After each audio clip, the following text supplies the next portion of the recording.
बंधन तोडावेगी प्रस्तुत प्राप्त स्थळी प्राप्त प्रसंगी कीर्तन रूपी सेवे करता निवडलेला अभंग समाधींचे राजा लंकापुरी निवासी संत शिष्य ज्ञानेश्वर महाराज यांचा नामपर प्रकरणातील 3 चरणाचा अभंग आपल्या सेवेकरता निवडला आहे. विठ्ठल विठ्ठल ध्येयं सदा परिभवग्नमभीष्ट दोहं तीर्थकंदं परब्रह्मलिंगं भजे पांडुरंगं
त्यांच्या कृपा दाणे कथेचा विस्तारू बाबाजी सद्गुरु दास तुका ओम नमो ज्ञानेश्वर करुणा करा दयाळा तुमचा अनुग्रह लाभलो पावन झालो चराचरी मस्तक हे पायावरी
संतांच्या शरणागत दिनार्थे परित्राण परायणे सर्वस्यारती ह देवे मुक्ताबाई नमोस्तुते विठ्ठल विठ्ठल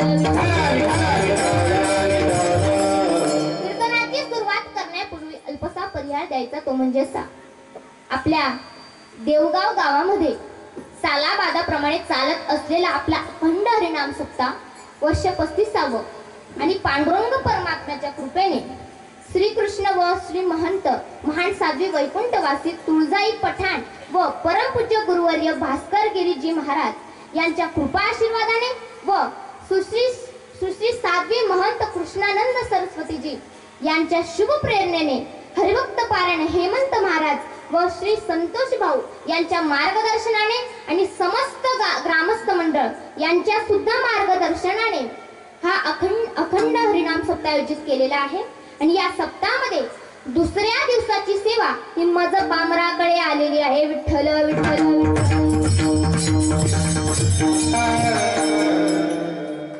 तसंच आता मला एक सांगा, तुम्ही अशी बसलाय की जसे तुम्ही जेवणच करून आलेले नाहीयेत. इथं जेवणच करून एकदम ताट बसा बरं का, ताट बसा.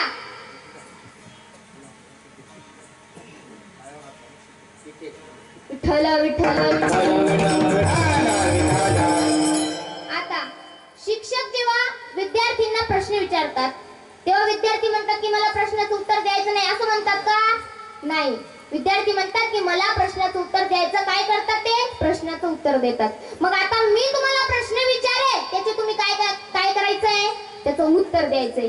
आता आपल्यापेक्षा कुणी मोठे असले तर आपण त्याला असं म्हणतो की का रे इकडे, का रे तिकडे जा, असं म्हणतो का? नाही.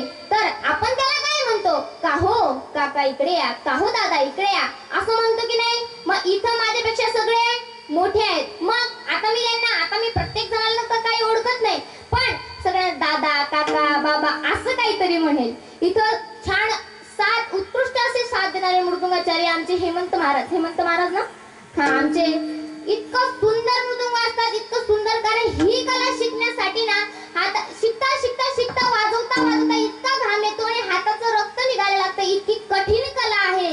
दादांसाठी जोराने टाळ्या वाजवा, जोराने टाळ्या वाजवा. असं वाजतायत की असं वाटतंय ना, नाचू कीर्तनाचे रंगी, नाचू कीर्तनाचे हो नाचू कीर्तनाचे रंगी, नाचू कीर्तनाचे रंगी, नाचू कीर्तनाचे रंगी. ज्ञानदीप लावून नाचू कीर्तनाचे रंगी, ज्ञानदीप लावून, ज्ञानदीप लावून नाचू कीर्तनाचे रंगी, नाचू कीर्तनाचे रंगी, नाचू कीर्तनाचे रंगी, ज्ञानदीप लावून, कीर्तनाचे ज्ञानदीप लावून, ज्ञानदीप लावून नाचू कीर्तनाचे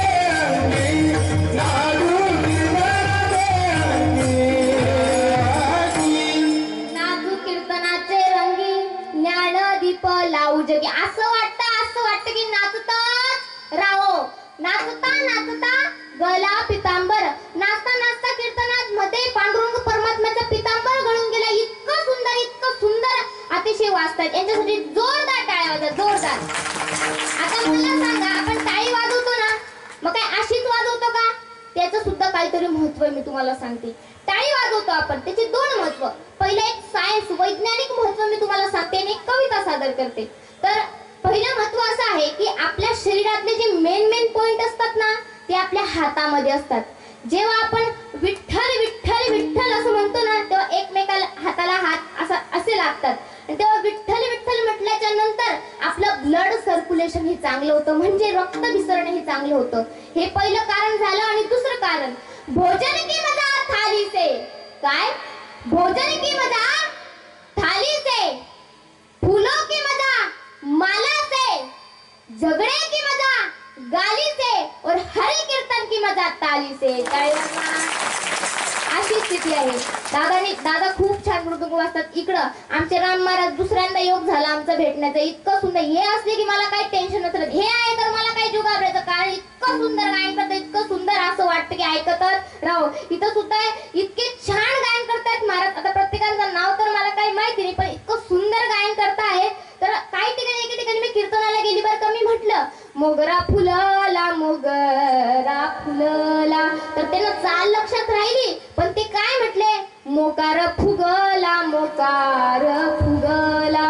मी म्हटलं फुलवे तिताती भारू कळियाला, ते काय म्हणता, फुले आणायला गेला पण वापसच नाही आला, मोकार फुगला मोकार फुगला. अशी स्थिती. पण इथं तसं नाही, अतिशय सुंदर उत्कृष्ट गायन करतात. इथं आमची मुलं आहेत.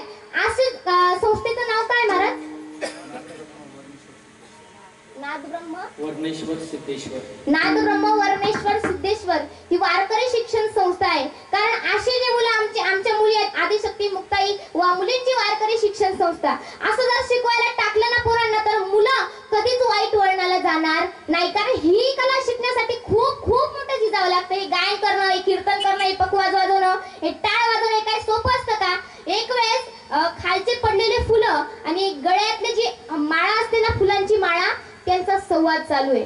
खालचे पडलेले, पायाच्या खालचे पडलेले फुलं आणि गळ्यातले जे भगवंताच्या गळ्यातल्या हाराचे फुलं, यांचा संवाद चालू. तर खालचे पडलेले फुलं म्हणतात की तुमचं आयुष्य फार सुंदर आहे ना हो, तुमचं आयुष्य फार सुंदर आहे. म्हणले काय, कस काय? म्हणजे तुम्हाला देवाच्या गळ्यात पडायला भेटताय. काय? देवाच्या गळ्यात पडायला भेटताय. ते हसून असं उत्तर देतात, तो सुंदर उत्तर देतात. अरे देवाच्या गळ्यात पडण्यासाठी आधी सुईने टोचवावं लागतं, तेव्हा देवाच्या गळ्यात पडता येतं.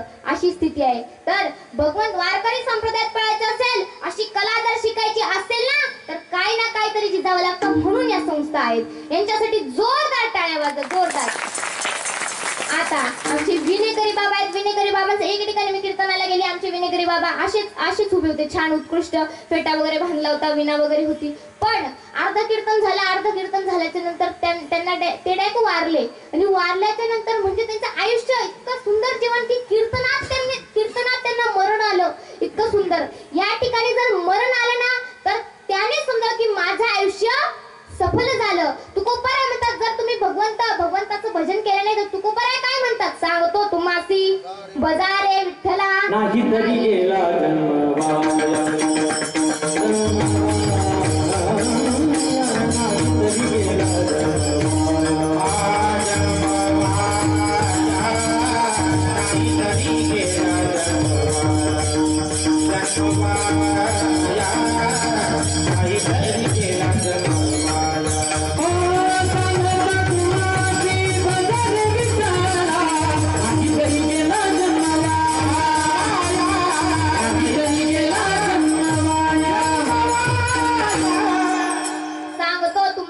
बजारे विठ्ठला, नाही तरी गेला जन्म. या बाबांसाठी जोरदार टाळ्या वाजवा, जोरदार. या ठिकाणी माझा आवाज तुमच्यापर्यंत पोहोचतोय. आमचे साऊंड सिस्टीम वाले दादा आहेत, इतकं सुंदर आवाज. नाही तर साऊंड सिस्टीम चांगला नसली तर घसा खराब होऊन जातो. पण माझा आवाज तुमच्यापर्यंत पोहोचण्याचं काम जे करतायत त्यांच्यासाठी जोरदार टाळ्या वाजवा. आणि आता तुम्हाला प्रश्न पडला असेल, काय प्रश्न पडला असेल? यांचंच नाव देते ना आम्ही कुठं गेलो.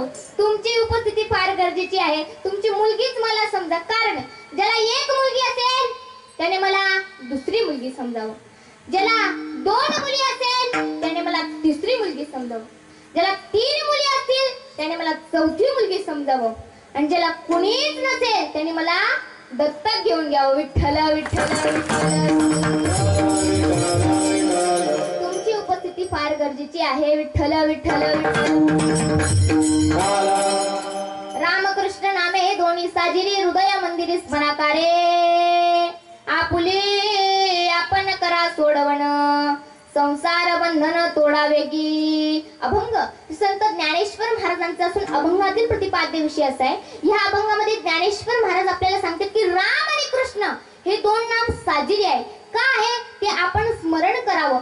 अजून का आहे तर अनादी कालापासून लागलेल्या संसार बंधनापासून जर आपल्याला मुक्त व्हायचं आहे तर आपण राम आणि कृष्ण हे 2 नाम स्मरावं. ज्ञानेश्वर महाराज स्वतः सांगतात ही जी रामकृष्ण नावाची जी माळ आहे ना, ती मी माझ्या हृदय मंदिरामध्ये सतत स्मरतो, तसे तुम्हीही स्मरण करा. विठ्ठल विठ्ठल.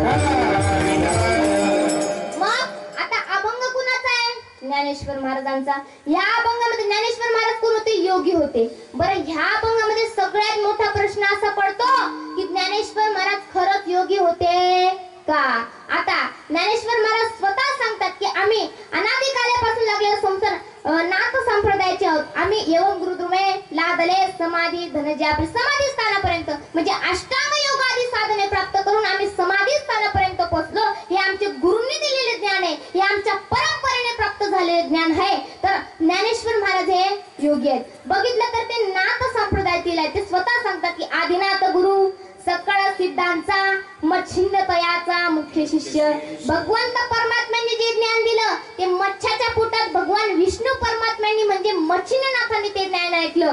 मच्छिंद्रनाथांनी ते ज्ञान गोरक्षनाथांना दिलं. गोरक्षनाथांनी ते ज्ञान गैनीनाथांना दिलं आणि गैनीनाथांनी ते ज्ञान ज्ञानदेवा सार चोदविले ज्ञानेश्वर महाराजांना दिलं. मग प्रश्न असा पडतो की ज्ञानेश्वर महाराज योगी आहेत, ज्ञानेश्वर महाराज ज्ञानी आहेत, विशेषतः ते नाथ संप्रदायातील आहेत. तरी ते लोकांना काय सांगतात की बाबांनो तुम्ही काय करा, बरा. आता लोकांना असा प्रश्न पडला की महाराज तुम्ही तर योग्य आहेत ना. आता काही लोकांना असतं आम्हाला काय सांगता, आम्हाला काहीच गरज नाही याची, तुम्ही तुमचं तुमचं करून घ्या ना, तुमचं या संसार बंधनापासून मुक्त व्हा ना. पण संतांचं काम काय असतं? संतांचं जगाच्या कल्याणा, संतांच्या विभूती, देह कष्टविती, परोपकार.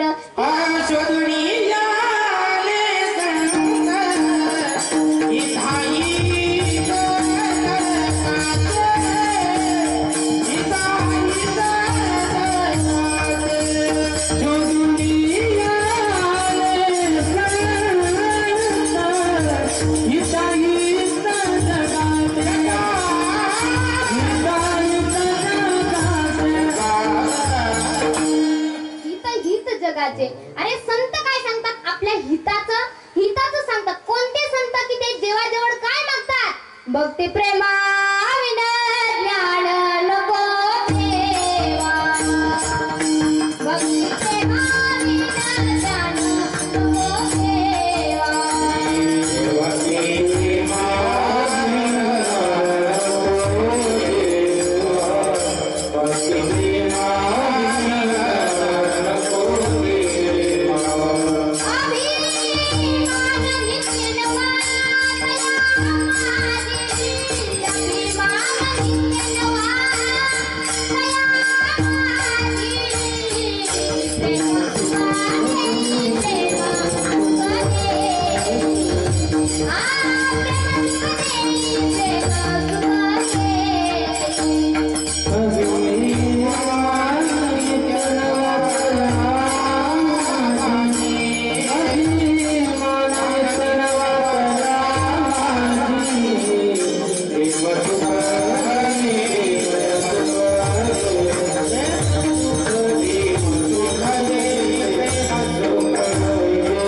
देवा,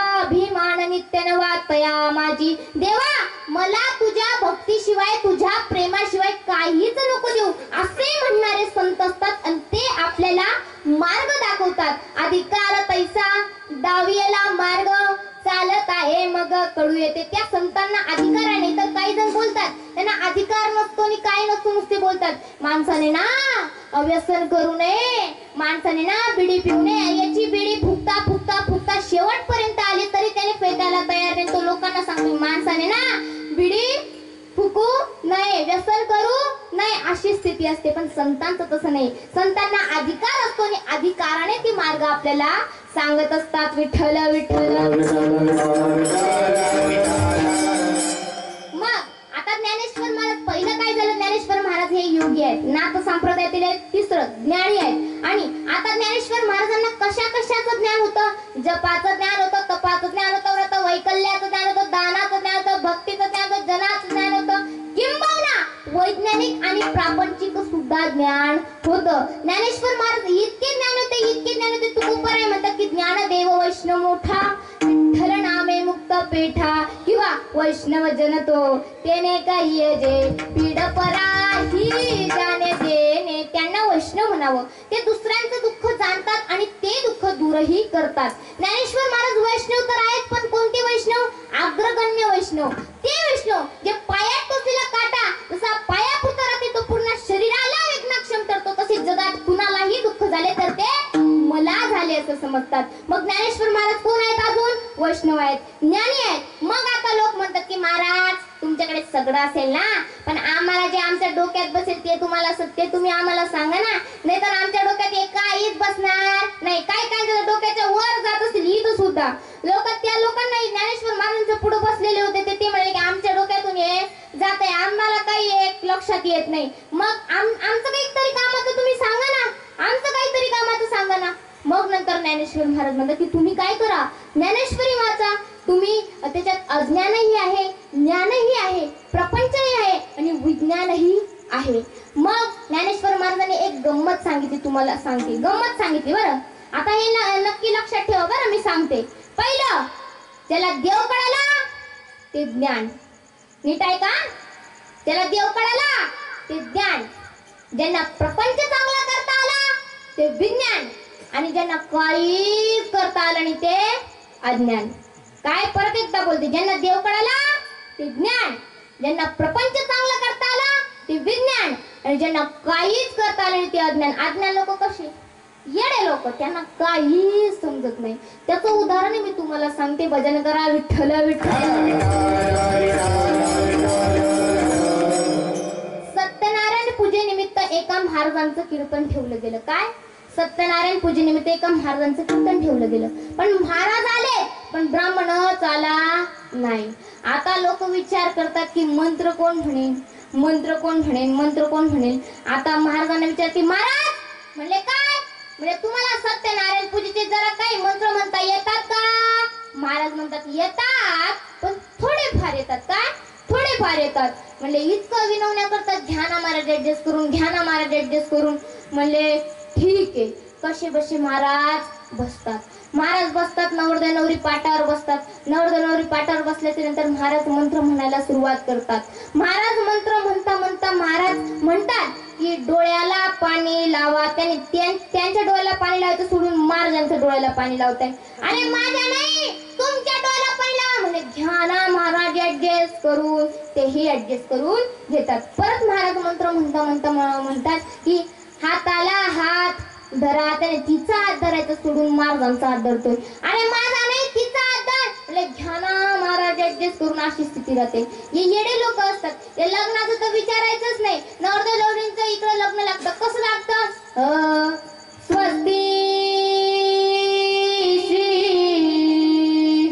गणनायकं गजमुखं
ते नवरदेवचं वराड नवरीच्या वराडला काय म्हणतं? म्हणजे तुमच्या गावात थोडीशी का होईना आहे का दुकान? समजलं का? आहे का दुकान? आता वधूवरांचं आयुष्य जर मातीत मिसळवायचं असेल तर सांगितलं तर चालेल. पण जर त्यांचं आयुष्य चांगलं सुखाने करायचं असेल ना तर त्यांना सांगायचं नाही. विठ्ठल विठ्ठल विठ्ठल. अज्ञान लोक. मग ज्ञानेश्वर महाराजांनी अज्ञानी सांगितलं, विज्ञानीही सांगितलं, ज्ञानही सांगितलं. विज्ञान काय सांगतात? मग आज आपण हे लाईट वगैरे बघतोय, लाईट वगैरे बघतो, हे पहिले 700 वर्षापूर्वी हे नव्हतं. पण ज्ञानेश्वर महाराजांनी हे काहीच नव्हतं. हे माईक नव्हतं, हे साऊंड सिस्टीम नव्हती, काहीच नव्हतं. पण 700 वर्षांपूर्वी ज्ञानेश्वर महाराजांनी आपल्याला सांगितलंय, आपल्याला सांगत होते. त्यांना माहिती होतं. केव्हा? 700 वर्षांपूर्वी. आपल्याला तेव्हा काही माहिती नव्हतं, म्हणजे त्यांनी विज्ञानही सांगितलंय. ज्ञानेश्वर महाराज म्हणतात की पाण्याच्या प्रेशरमुळे विजेची निर्मिती झाली. काय? पाण्याच्या प्रेशरमुळे विजेची निर्मिती झाली. आता मला सांगा, आपल्याला पाण्याची ताण लागली, चला एखादा लाईट घेऊ आणि त्याला फोडून त्याच्यातनं पाणी पिऊ. सापडेल का पाणी? सापडेल का? पाण्यामुळे जसं विजेची निर्मिती आहे, पण त्या लाईटामध्ये, त्या विजेमध्ये पाणी नाही. याचं ज्ञान ज्ञानेश्वर महाराजांनी आपल्याला सांगितलेलं आहे. किंवा ज्ञानेश्वर महाराज अजून प्रपंचाचं ज्ञान सांगतात. बाई जेव्हा बाळंतीण होते तेव्हा त्या बाळाच्या 5व्या दिवशी त्या रात्री दिवा लावून ठेवावा. वास्तविक हे प्रपंच आहे. ज्ञानेश्वर महाराज अजन्म ब्रह्मपालन करून आपल्याला प्रपंचाचं ज्ञान आपल्याला सांगतात. ज्ञानेश्वर महाराज म्हणतात की ती रात्र सटवीची, त्या रात्री जन्माला आलेला मुलगा वा मुलगी, त्या रात्री ती सटवी त्या बाळाच्या डोक्यावर तिचं कर्म प्रारब्ध लिहित असते. जर तिच्याकडनं काहीतरी चुकीचं लिहिलं गेलं तर त्याला स्वतः सटवी सुद्धा जबाबदार राहत नाही. काळा गोळा रंग प्राप्त झाला. आता तुम्ही त्याला कितीही धुण्याचा प्रयत्न केला तरी तो पुसला जाईल का? नाही. तर काळ्या माणसांचा ग्रुप मिळाला, त्याने लक्स, हमाम, रेक्सोना या कितीही साबणाने धुण्याचा प्रयत्न केला तरी धुता येईल का? नाही. जसे काळे गोळे पण धुतले फिटून. अर्जुना, काळा गोळा रंग जर सत्वीने जर काही चुकीचं दिलं तर ते कधीच पुसत नाही, असं ज्ञानेश्वर महाराजांनी सांगितलं. अरे ज्ञानेश्वर महाराज ते चालते बोलते ज्ञानाची बिंब, चालतं बोलतं ज्ञानाचं स्वरूप म्हणजे ज्ञानोबा आहे. ज्ञानोबा आहे म्हणजे ज्ञानाला फुटलेले हातपाय म्हणजे ज्ञानोबा आहे. ज्ञानोबा आहे म्हणजे ज्ञानाला धारण केलेला आकार म्हणजे ज्ञानोबा आहे. आणि ते ज्ञानोबा आहे. मग ते ज्ञानोबा आहे ज्ञानी आहेत. मग ज्ञानी आहेत, त्या ज्ञानामध्ये सुद्धा प्रकार आहेत. एक सर्पेक्ष ज्ञानी, एक निरपेक्ष ज्ञानी. आता त्याच्यात 4 प्रकार. आता हे नीट ऐका बरं. पहिलं काय? अज्ञानातले अज्ञानी म्हणजे येड्यातलं येड. दुसरं अज्ञानातले ज्ञानी, येड पण थोडस शान. आता तिसरं ज्ञानातले अज्ञानी, येत खूप पण एखादा प्रश्न येतच नाही. आणि चौथं ज्ञानातले ज्ञानी म्हणजे संपूर्ण ज्ञानी. आता पहिला येड्यातले येड म्हणजे अज्ञानातले अज्ञानी. आता ते येड कोणता? स्वरात म्हणायचं हेही कळत नाही आणि स्वरातून बाहेर गेलं हेही कळत नाही. लोकांनी सांगितलं अहो तुम्ही स्वरात येत नाही. नाही, तुझे तुम्हाला अक्कल नाही, मला सगळं येतं, अशी स्थिती. यांना म्हणायचं येडातले येड म्हणजे अज्ञानातले अज्ञानी. आता दुसरं अज्ञानातले ज्ञानी, वासरातली लंगडी गाय शाने.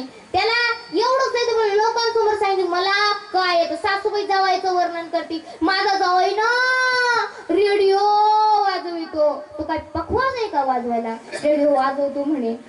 त्याला माहिती माझा जावाई ना रेडिओ वाजवतो. पण लोकांसमोर सांगितलं माझा जावाई रेडिओ वाजवतो म्हणजे ज्ञानी तूच राहतं. पण सांगायचं लोकांना असा आगाजा करून सांगायचं, अशी स्थिती असते.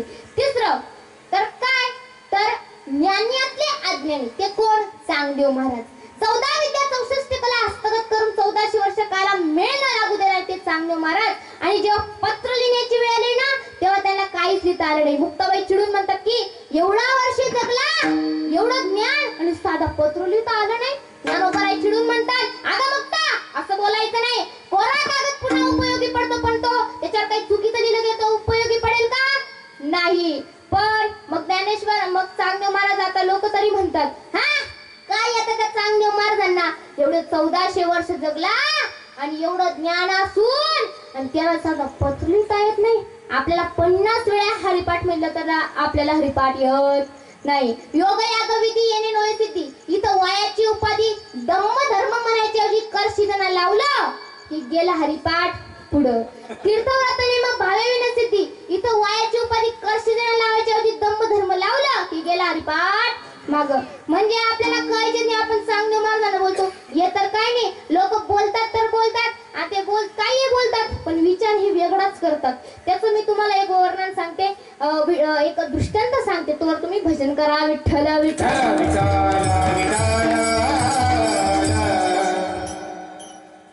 एका मुलाचं लग्न झालं. काय? हे नीट ऐका, हे बरोबर ऐकतील तुम्ही. एका मुलाचं लग्न झालं. आता त्याच्या बायकोचं पहिलं मूळ असल्यामुळे ती माहेरी जाते. माहेरी गेल्याच्या नंतर आता तो त्याच्या सासरी तिला घ्यायला जाणार असतो. मग त्याची आई म्हणते की अरे पहिल्यांदा तुझ्या सासरी चालला ना जरा लावून बुजून जा. याला वाटलं लावून बुजून जायचं म्हणजे वाकत वाकत जायचं की काय. परत सकाळ झाली. सकाळ झाल्याच्या नंतर परत तो तयारी वगैरे करतो आणि आंघोळ वगैरे करतो आणि नंतर परत त्याची आई म्हणते की अरे तू तुझ्या सासरी चालला ना मग काय कर तू लावून बुजून जाय. आता लावून बुजून जाय असं त्याला म्हणायचं. आणि मग याला वाटलं की वाकत वाकत जायचं की काय. आता तो गेला निघाला. कसा जातोय? वाकत वाकत. आता माणसाचा स्वभाव असतो ते सरळ रस्ता कधी शोधत नाही, कधीही शॉर्टकट रस्ता शोधतात. आता सरळ रस्ता गेला सिमेंटचा ती काही आवडलं नाही, तो जंगलात शेतात तशा रस्त्याने गेला. कसा जातोय? वाकत वाकत. आता तिथं येतं पुढे शेत. शेत आल्याच्या नंतर एका शेतकऱ्याची बाजरी ही किती दिवसांपासून चोरत जात होती. त्याने ठरवलं की आज मी काय करेल त्या चोराला सापडूनच दाखवेल. मग आता तो दिवसभर शेतात होता. शेतात असल्यामुळे हा तिथं बघत होता. हा याचं चालणं कसं वाकत वाकत. याला तर दिसलं हा जेणेकरून वाकत वाकत चालतोय जेणेकरून हा चोर असावा. त्याला धरतो, इतकं मारतो, इतकं मारतो, इतकं मारतो, एकावर एक इतकं मारतो. म्हणे तुम्ही मला काय मारता? म्हणे काय तू चोर आहे ना? नाही अहो म्हणे मी माझ्या बायकोला घ्यायला चाललो, मला माझ्या आईने सांगितलं की लावून बुजून जाय म्हणून मी वाकत चाललो. आता त्या शेतकऱ्याला वाटलं जेणेकरून आईने याला असं सांगितलं जेणेकरून हा जरा अर्धवट डोक्याचा असावा. म्हणजे आता तुम्ही तरी मला काहीतरी चांगला मार्ग सांगा, चांगला मार्ग सांगा. पुढे रस्ता सुखाचा होण्यासाठी तो म्हणाला की आता सगळे पिकांवर चिड्या वगैरे बसताय, तू एक काम कर, असं हाहू हाहू हाहू करत जाय. काय हाहू हाहू करत जाय. येत चालू हाहू हाहू हाहू. पुढे येतं जंगल आल्याच्या नंतर तिथं एक शिकारी केव्हाचा त्याच्या शिकारला पकडत राहतो आणि कधी नवस एक शिकार त्याच्या निशाण्याला आलाच राहतं. याचा चालू हाहू हाहू करत करत ते हरिण पडून जातो. ये हा इतका मारतो त्याला, इतका मारतो. म्हणजे तुम्ही मला काय मारता? मागचं मला जसं सांगते तसं मी बोलतोय. यावेळी वाटलं की हा जरा अर्धवट डोक्याचा असं. म्हणजे आता तुम्ही तरी मला काहीतरी चांगलं सांगा. म्हणे एक काम कर, माझा हरिण एखादं शिकार फसत नव्हतं असं म्हणत आहे. एक फसलं दुसरं कसं फसना, एक फसलं दुसरं कसं फसना. येतो चालू एक फसलं दुसरं कसं फसना, एक फसलं दुसरं कसं फसना. पुढे येतो रस्ता. त्या रस्त्याला इतका चिखल असतो, एका माणसाची मोटरसायकलचं एक चाक असं फसलेलं असतं. तो बिचारा ऐकून इतका काळ जातो, इतका तरी कोणी त्याची मदत सुद्धा करायला येत नाही. तो बिचारा घाम वगैरे त्याला आलेला तो काढत असतो. हा जातो याचं सुरू एक फसलं दुसरं कसं फसना, एक फसलं दुसरं कसं फसना. हा जातो तो बिचारा काढतोय, असा उभा राहतो, देवानी कमरावर हात ठेवतो, म्हणतो एक फसलं दुसरं कसं फसना. हात घेतो असा टाळकन थोबाड्यावर मारतो. अरे कधी तुम्ही माझं टायर काढतोय आणि तू म्हणतोय दुसरं कसं फसना.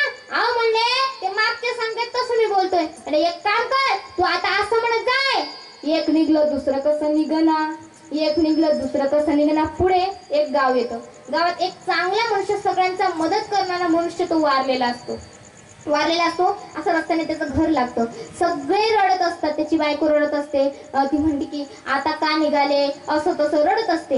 हा त्या घरासमोर जातो, येणे जाऊन त्याचं याचं सुरू एक निघलं दुसरं कसं निघणं. येतं चालू हे जोराने रडत आहे. हा त्यांच्या घरी जातो, त्याचं प्रेत खाली पडलेलं असतं. आणि जातो सगळ्यांसमोर कमरेवर हात ठेवतो, एक निघलं दुसरं कसं निघना. ते अशी जोडतात त्याला, इतकं जोडतात इतका चांगला माणूस वारलेला आहे. तू म्हणतो दुसरं कसं निघना. म्हणले अहो ते मागचे सांगतायत तसं मी तुम्हाला सांगतोय. म्हणजे एक काम कर, तू आता असं म्हणत जाय, लय वाईट झालं. आता पुढे एक गाव येतं. त्या गावामध्ये 20 वर्षानंतर एका माणसाला मुलगा झालेला असतो. काय 20 वर्षानंतर एका माणसाला मुलगा झालेला असतो. तो सगळ्यांना पेढे वाटत असतो. हे घ्या पेढा. म्हणजे काय मला मुलगा झाला. हे घ्या पेढा. काय झालं. म्हणे मला मुलगा झाला. याला दिला पेढा. हे घ्या पेढा. म्हणजे काय. म्हणे मला मुलगा झाला. लय वाईट झालं. खरी थोबाडीवर कधी नाही 20 वर्षानंतर मला मुलगा झाला, तू म्हणतो की लय वाईट झालं. अहो ते मागचे सांगतात तसं मी म्हणतोय. एक काम कर, तू आता असं म्हणत जाय, लय भारी झालं. पुढे येते त्याची सासरवाडी आल्याच्या नंतर त्याच्या सासरी त्या घरी इतकी आग लागलेली असते, त्याची सासूबाई जोर दारू म्हणजे आमच्या घराला वाचवा. काय झालं. पुढे जावई बापूला बघून इतका आनंद होतो. जावई बापू हे बघा काय झालं. जावई बापू जवळ येतात. हे बघा ना जावई बापू काय झालं. लय भारी झालं. सासूबाई ताडकन थोबाड्यावर मारते आणि तो तसाच बिना बायकोला घेऊन घरी जातो. म्हणजे जगाने मारावा आणि त्याच्या सासूबाईने सुद्धा मारावं. म्हणजे ऐकावे जनाचे, करावे मनाचे. कधीही लोकांचं ऐकू नये, मनाचं ऐकावं. आपल्याला जे पटत असेल तेच करावं. लोक आपल्याला काहीही सांगतात. म्हणजे आपण बोलतही चांगलं नाही आणि विचारही आपण चांगला करत नाही. यांना कसं म्हणतात, अज्ञानी लोक म्हणतात. आणि हेच लोक चांगदेव महाराजांना नाव ठेवतात की काय आता त्यांना. अरे ते चांगदेव महाराज कोण चांगदेव महाराज. ते प्रत्येक गुरूंकडे जातात आणि गुरूंकडे शिकतात. गुरूंचं ज्ञान संपून जातं आणि नंतर ज्ञानेश्वर ते चांगदेव महाराज म्हणतात की ततकिन याच्या पुढे काय, त्याच्या पुढे काय. आणि ते गुरु म्हणतात की याच्या पुढे आता तूच आहे, माझ्या पुढे आता तूच आहे. इतके ज्ञानी चांगदेव महाराज आणि ते ज्ञानेश्वर महाराजांसमोर अज्ञानी ठरले. म्हणजे ते कोण, ज्ञानी आतले अज्ञानी. आता चौथं ज्ञानी आतले ज्ञानी कोण होते. तुकोबाराय कोण होते. तुकाराम तुकाराम तुकाराम तुकाराम तुकाराम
त्या तुकोपरांचं नाव घेतात तो यम घाबरत होता. ते तुकोपरा ज्ञानेश्वर महाराजांबद्दल बोलतात की ज्ञानी यांचा राजा गुरु महाराव म्हणती ज्ञानदेव तुम्हायसे. ते ज्ञानोपर आहे. ते ज्ञानोपर आहे आपल्याला सांगतात. काय सांगतात? अभंगाच्या प्रथम चरणात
हृदय मंदिरी स्मराकारे.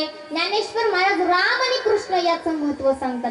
राम म्हटलं की तोंड उघडतं, म म्हटलं की तोंड मिटतं. तोंड मिटून राम म्हणता येईल का? नाही. तोंड उघडून म म्हणता येईल का? नाही.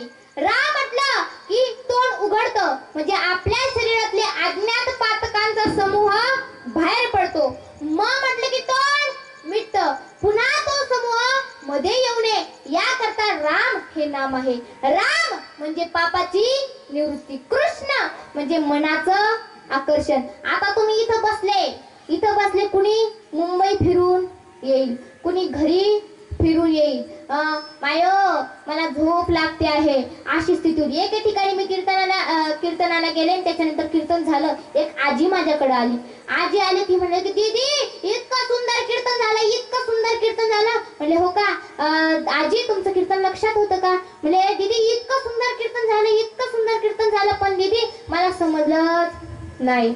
म्हणजे समजलं नाही. म्हणले का बर दीदी, एक सांगू का? म्हणजे माझं कीर्तनात लक्षच नव्हतं. म्हणले का बर? म्हणले मी सगळं काम केलं, घराचं भांडे घासले, धुणं धुतलं, घर झालं, स्वयंपाक केला, हे केलं ते केलं, चप्पल घातली, मी उतरतच होती, कुलूप लावलं, पण आधी कडी लावली की कुलूप लावलं तेच मला माहिती नाही. म्हणून तिचं चित्त कुठं होतं?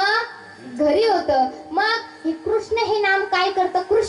कृष्ण हे नाम मनाचं आकर्षण करण्याचं काम करतं.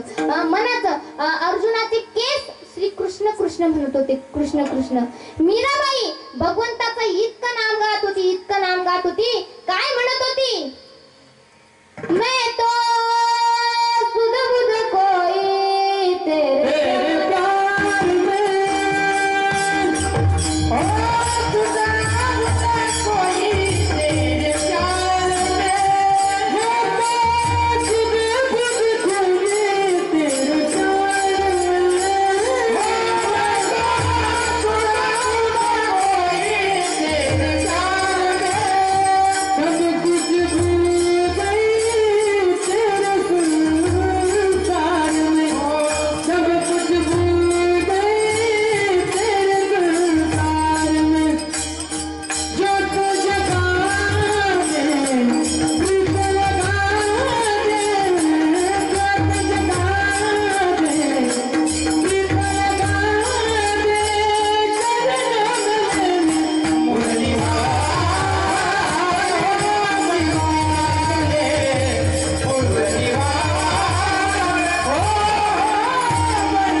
जीव घाबरतो की कसे मला सांभाळतील, असं जीव घाबरतो. काही वेळेस मी जरी चहाला जसं साखरेशिवाय गोडावा येत नाही ना, चहाला जसं साखरेशिवाय गोडावा येत नाही, तसं माझ्या कीर्तनाला यांच्या सगळ्यांशिवाय गोडावा येणार नाही. जरी मी ताटातलं पंचपक्वान जरी असली तरी हे ताटातले नमक आहेत, गोड आहेत, त्या नमकाशिवाय त्या भाजीला चव येते का? नाही. तसं यांच्या सगळ्यांशिवाय माझ्या कीर्तनाला चव येणार नाही. विठ्ठल विठ्ठल कृष्ण आणि राम इतके साजिरे आहेत. म्हणून आता राम हे नाव कुठं कुठं आहे? सर्वागटी राम देहादेही एक सूर्यप्रकाशक सहस्ररश्मी. जसं सूर्याचा प्रकाश सगळीकडे आहे तसं भगवंताचं नाम राम हे अक्षर, हे नाम सगळीकडं आहे. बरं, काही जण नामचिंतन करत नाही, किंवा हा देह ना एकदा जाणारच आहे, हा देह नाशिवंत आहे, नाशिवंत देह जाणार सकळ, आयुष्य खातो काळ सावधान. आपला देह म्हणजे पुस्तकाचा कव्हर सारखा आहे, कव्हर. आता एखाद्या पुस्तकाला कव्हर नसलं तर ते पुस्तक कळेल का? हे 12वीचं पुस्तक आहे, हे दुसरीचं पुस्तक आहे, हे पहिलीचं पुस्तक आहे, कळेल का? नाही. पण जर त्याला कव्हर असलं तर कळेल ते 12वीचं पुस्तक आहे, ते पहिलीच आहे. तसं हे जे शरीर आहे ना, आपलं कव्हर आहे, याच्यावरनं कळतं की हा बंड्या आहे, हा सोन्या आहे, हा पप्या आहे, त्याच्यावरनं कळतं. याला एकदा जायचंच आहे. आपलं जीवन फक्त 4 दिवसाचं आहे, 4 दिवसाचं. 4 दिन की जिंदगी 4 दिन का मेला, 4 दिन की जिंदगी 4 दिन का मेला. आया तू अकेला जग में, आया तू अकेला, आया तू अकेला जग में, जाए भी अकेला. 4 दिन की जिंदगी 4 दिन का मेला. क्या भरोसा है इस जिंदगी का, क्या भरोसा,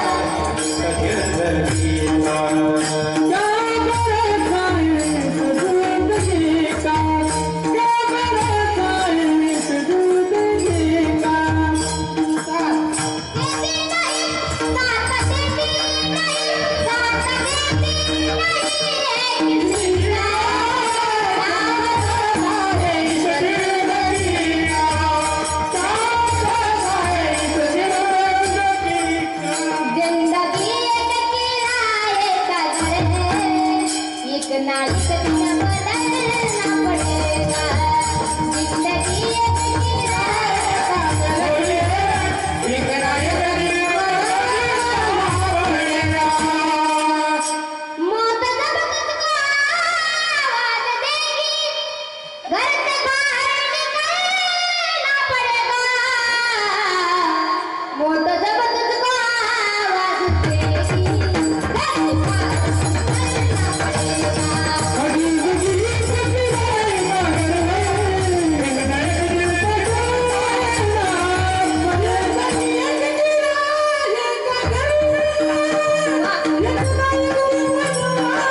पंढरपुरातच आहो असं वाटतंय. या पंढरपुरात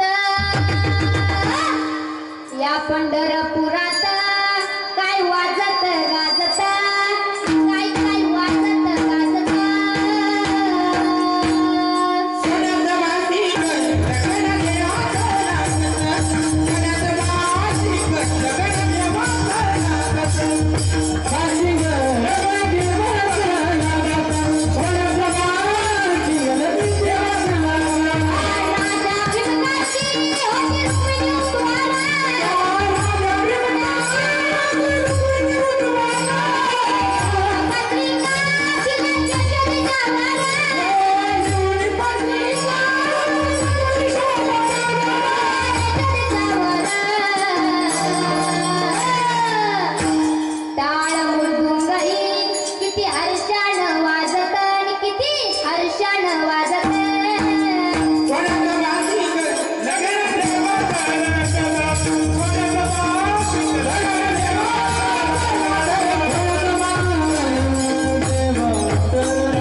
विठ्ठल विठ्ठल विठ्ठल. मग राम आणि कृष्ण हे सगळीकडे आहेत. राम म्हणजे पापाची निवृत्ती, कृष्ण म्हणजे मनाचं आकर्षण. म्हणून ज्ञानेश्वर महाराज म्हणतात की ते साजिरी आहेत. रामकृष्ण नामे हे दोन्ही साजिरी हृदय मंदिरी स्मराकारे. ते नाम तुम्ही काय करावं, जपावं. आणि मग अजून काय सांगतात ज्ञानेश्वर महाराज अभंगाच्या द्वितीय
राम आणि कृष्ण का ते साजिरी आहे. कसं, हृदय मंदिरी स्मराकारे. मग अजून का, तर अनादी कालापासून लागलेल्या संसार बंधनापासून जर आपल्याला मुक्त व्हायचं आहे तर आपण ते नाम स्मरावं, ते नाम जपावं. पण कसं, आपुली आपण. आपल्याला भूक लागली आहे आणि भूक लागल्याच्या नंतर छान सुंदर पंचपक्वान केलेले आहेत. आता सुंदर पंचपक्वान केलेले असल्यामुळं आपल्या जवळ एक मित्र बसलेला आहे. त्यालाही भूक लागली, यालाही भूक लागली. आता याला भूक लागली, त्याचं ताट याला दिलं. आता याला भूक लागली, याने पूर्ण ताट खाऊन घेतलं. पण आता याचं पोट भरलं की याचं पोट भरेल का? नाही, त्यालाही त्याचा ताट खावंच लागेल. आपणच ताट खावं लागेल ना. तसंच आपुली आपण करा सोडवण आपल्याला करायचंय. दुसऱ्याने केलेलं चालणार नाही, ते होणारच नाही. म्हणून ज्ञानेश्वर महाराज म्हणतात की आपुली आपण करा सोडवण संसार बंधन तोडावी. हे संसार बंधनात आपण इतकं डुबून चाललो की आपल्याला परमार्थाचा विसर पडलेला आहे. म्हणून आपुली आपण करा सोडवण. म्हणून आपण रामकृष्ण नाम संसारात राहून सुद्धा आपल्याला नामचिंतन करायचं आहे. आता सगळ्यांनी हात वरती करा. आपण सुद्धा नामचिंतन करायचं सगळ्यांनी. ज्याने हात खाली केला त्याला शेजारच्याची शपथ. म्हणजे आता जर हात खाली केला तर शेजारचा वा विठोबा रखुमाई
शेजारचा गेला का? गेला शेजारचा. आपल्याला लग्नामध्ये ते डीजेच्या बँड मध्ये आपण शेजारची नाव ओळखतो. चालना ग बाई, काय पहिल्यांदाच लग्न येतं, चालना असं ओढतो तिला. ते पापडांच्या वेळेस ते घेरायचं असतं बरं का. तेव्हा ते दुसरे त्या बाया नाव ठेवतात. बापरे, तिला घेरता सुद्धा येत नाही असं बोलतं. म्हणजे त्याला जोर पाहिजे, त्याला नाव ठेवतं. आणि भगवंताचं नामचिंतनात आपल्या सदा वरती हात करता येत नाही. आता पकवाज वगैरे सगळं बंद राहील. पहिले पुरुष पार्टी म्हणेल आणि मग नंतर माझ्या मागे महिला पार्टी म्हणेल. आता आपलीच पार्टी आहे बर का. जो जिंकला त्याचं मी नाव पुकारेन, जी टीम जिंकली त्याचं मी नाव पुकारेन. आणि आता शिक्षक विद्यार्थ्यांना प्रश्न विचारतात. मुला मुलींचे ग्रुप असतात बर का. आता शिक्षक म्हणतात की कोण जिंकलं, तर हे म्हणतात आम्ही. ते कोण जिंकलं, हे म्हणतात आम्ही. तसं मी तुम्हाला सांगेल की कोण जिंकलं, तुम्ही म्हणायचं आम्ही. मी म्हणेल की कोण जिंकलं, तुम्ही म्हणायचं आम्ही. म्हणायचं बरं का. आपल्या जिंकण्याची उत्सुकता पाहिजे. पहिले पुरुष पार्टी माझ्या मागं म्हणेल बरं का, काहीच वाजायचं नाही.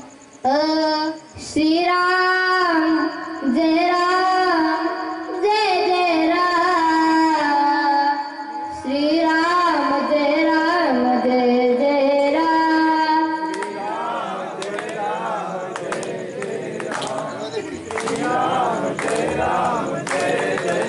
ते मागचे कुठे गेले?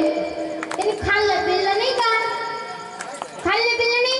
जरा जोरात आपल्या देवगाव नावाचा डायरेक्ट असं वाटेल भगवंताचा पुकार यायला पाहिजे की देवगाव गावामध्ये इतकं माझं नामस्मरण चालू आहे की भगवंत परमात्मा इथं यायला पाहिजे. इतकं मोठं नामस्मरण करा, इथं तरी करा. श्रीराम जय राम जय जय राम, श्रीराम जय राम जय जय राम. जोरात श्रीराम जय राम जय जय राम, श्रीराम जय राम जय जय राम. हे पोरं हुशार आहे. आता महिला मंडळ, महिला मंडळ. श्रीराम जय राम जय जय राम, श्रीराम जय राम जय जय राम. वा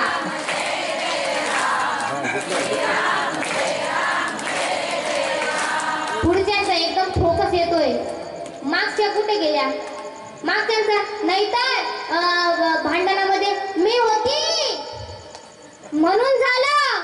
हे बोलायला किती जोराने बोलतात, हे तरी जोराने बोला. श्रीराम जय राम जय जय राम, श्रीराम जय राम जय जय राम.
कोण जिंकलं तर तुम्ही म्हणायचं आम्ही. काय म्हणायचं?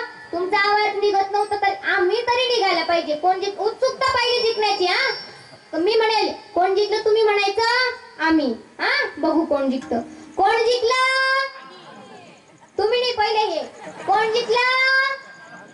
अरे आवाज तर येऊ द्या, जिंकायचं नाही का तुम्हाला? कोण जिंकलं? कोण जिंकलं? कोण जिंकलं? तुम्ही म्हणा पोराओ, कोण जिंकलं? कोण जिंकलं? कोण जिंकलं? कोण जिंकलं? मी जिंकलो. विठ्ठला विठ्ठला विठ्ठला. ही तर काही स्पर्धा वगैरे नव्हती, फक्त भगवंताचं नामचिंतन झालं पाहिजे आणि देवाचा पुकारा इथं यायला पाहिजे, भगवंत इथं यायला पाहिजे. यासाठी देवगावाचं नाव हे नामचिंतनात सर्वस्व राहायला पाहिजे, उच्च राहायला पाहिजे. यासाठी आपण ते म्हटलं विठ्ठल विठ्ठल विठ्ठल. असं नामचिंतन आपल्याला करायचं आहे. पण आताच्या काळात नामचिंतन करतात का? नाही. आताच्या काळात व्यसन करतात. त्याची एक कविता मी तुम्हाला सांगते. पहिले, येता आणि सप्ते व्यसनानी लोके दोराती दोरम नरकम नयनते. आईचं दूध आटलं तेव्हा चालू केली दुधाची बाटली. शाळेत जावं लागलं तेव्हा चालू केली पाण्याची बाटली. माध्यमिक शिक्षण सुरू केले तेव्हा चालू केली थंड्याची बाटली. नंतर उच्च शिक्षण सुरू केले तेव्हा चालू केली बिअरची बाटली. ती बरी वाटली, पण नंतर चालू केली इंग्लिश बाटली. ती बरी वाटली, पण तिने खिशाची तिजोरी घातली. मग चालू केली देशी बाटली. ती का बरी वाटली नाही? मग चालू केली गावठी बाटली. ती बरी वाटली, पण तिच्यानं शरीराची आतडी फाटली. नंतर दवाखान्यात नेलं, मग नंतर सलाईनची बाटली. तिचा वास काही समजाला नाही. मग प्राणज्योत मावळली, बॉडी घरी आणली. नंतर गुलाब आतकराची बाटली. ती आता तिचं तर वास देणार नाही, कारण ते गेलेलंच होतं. ती सुद्धा सहन झाली नाही. नंतर बॉडी चितेवर ठेवली, रॉकेलची बाटली होतली आणि तिथे सगळी हाऊस फिटली. अशी स्थिती असते. व्यसन केलं की असंच होतं, म्हणून व्यसन करू नये. आणि अजून एक जे आई वडील आपल्याला लहानाचं मोठं करतात, जे आई वडील आपल्याला लहानाचं मोठं करतात, त्यांना आज अनाथ आश्रम, वृद्धाश्रमामध्ये राहावं लागतंय. यासारखी वाईट गोष्ट म्हणजे काय? आणि जेव्हा ते चालले जातात ना, तेव्हा ते काय म्हणतात? मी तुझ्यासाठी जीवन जाडिले रे बाळा, तुने नाही पाणी पाजिले. मी तुझ्यासाठी जीवन जाडिले रे बाळा, तुने नाही पाणी पाजिले. मी तुझ्यासाठी जीवन जाडिले रे बाळा, तुने नाही पाणी पाजिले. मी तुझ्यासाठी जीवन जाडिले रे बाळा,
पाणी पाजिले.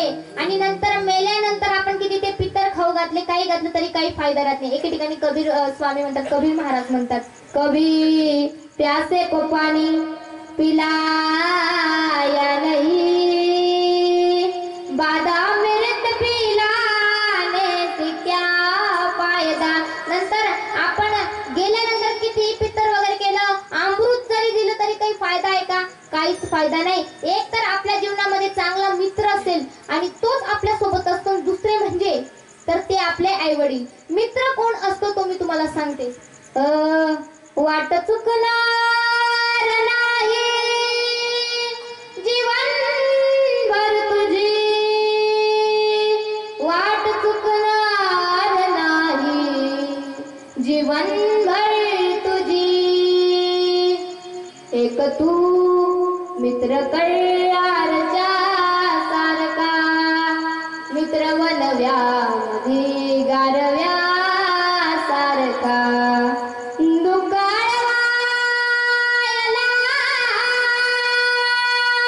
उंबऱ्या सारखा, दुकाळवायला उंबऱ्या सारखा, मित्र वनव्यामध्ये गारव्या सारखा, मित्र वनव्यामध्ये गारव्या सारखा.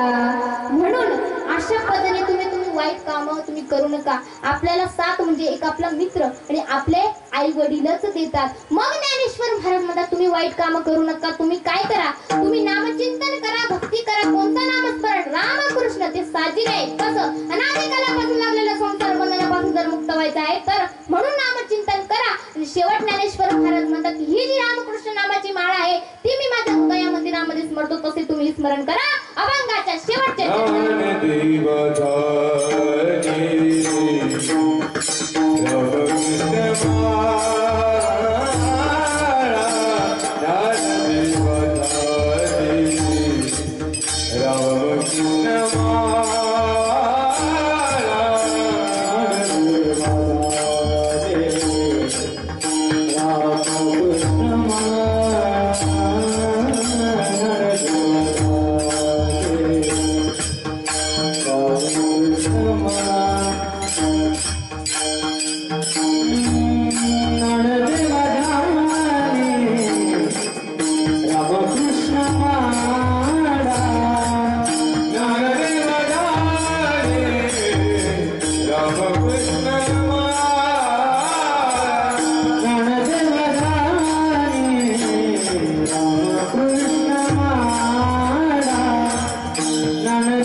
बंद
नामे हे दोन्ही साजिरी हृदय मंदिरी स्मराकारे आपुले आपण करा सोडवण संसार बंधन तोडावेगी ज्ञानदेव ज्ञानी रामकृष्ण बाळा हृदयी जिव्हाळा श्रीमूर्ती राया आपुले आपण करा सोडवण संसार बंधन तोडावेगी। त्या ठिकाणी आपल्या या देवगाव गावामध्ये ह्या सगळ्यांनी मला छान अशी साथ करून दिलेली आहे आणि तुम्हीही 2 तास न झोपता एकाग्रतेने माझ्या या ठिकाणी सेवा माझी कीर्तन सेवा तुम्ही ऐकली।